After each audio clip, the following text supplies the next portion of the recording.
So bro, if this is your first time on the channel, be sure to check out the previous content and subscribe. And to those of you who already subscribed, we're on a Nomadic Run to 1,000 subscribers. So in this video, I'm going to give you a little bit of information on what to look for as far as living here, and give you a little bit of background as to, why I chose Mexico and specifically Merida. So after living in the United States, I started traveling. So I researched more to South and Central America.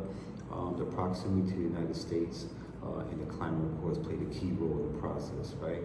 So I decided Mexico would be a great prospect for a home base. Then again, I would travel, on down to South and Central America, et cetera, et cetera. I was basically looking for something along the coast, small, quiet, beachy town, where I could kick back in some high rise overlooking the ocean, right? So I started with Mazatlan, a real nice coastal area, again, where I could be overlooking the ocean and focus more on my writing. Expose myself to a different culture, feel my Spanish a little bit more, and have an authentic experience with the cuisine. Again, I have been wanting to pen a book for some time. I do some freelance writing, I do some paralegal work online. This book was basically going to be centered around, certain life-changing events that had transpired in my life once upon a time ago. And to those of you that know, also know that I prevailed from what was thought of as the impossible to overcome, right? As far as occupation, I worked in the airport for some time, and I was a sous chef as well. Culinary arts has been a passion of mine for a very long time. While living in America may, be a dream for some, for me it became tiring and stagnant, right?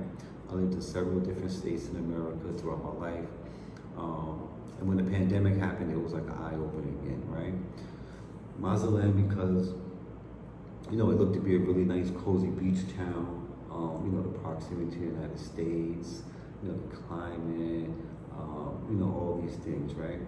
So I didn't do like many and just, go there for like a week, check it out, come back to the United States and ponder on the decision. The finances were there for me to just up and breathe, so I did just that. Besides, I didn't want to get caught, in the whole whirlwind of, overthinking where I wanted to go, this is that and the third. I can go anywhere on the earth and be everywhere from that point, right?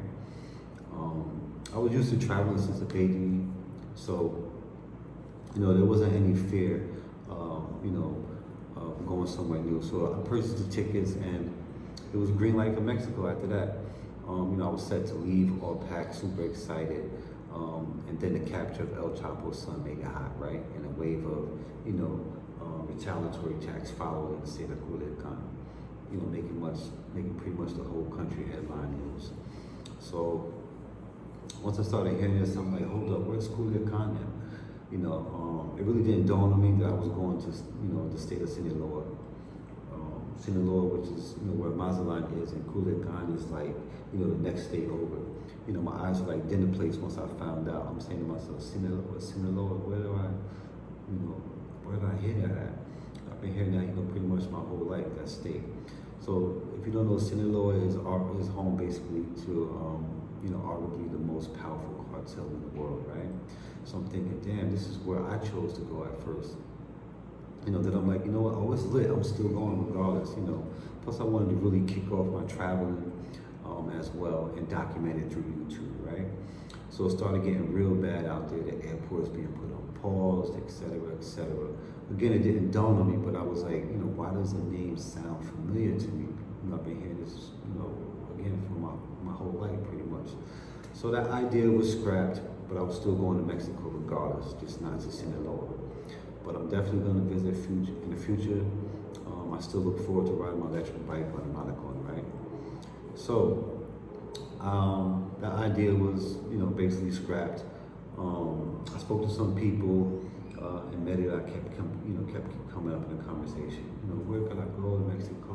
This is that, third. What's nice? What's safe? I keep hearing Merida this, Merida that. So, Merida was dubbed as the second safest, most city, the most safest city in the Americas, right? And as a recent in the world, from what I just read. And there for me, safety is concerned. Sure, America has its issues, but after a while, you just become, like, I guess, desensitized to all of it. So I switched my flight itinerary to Merida. You know, the cost pretty much the same as the ticket because it was like last minute, right?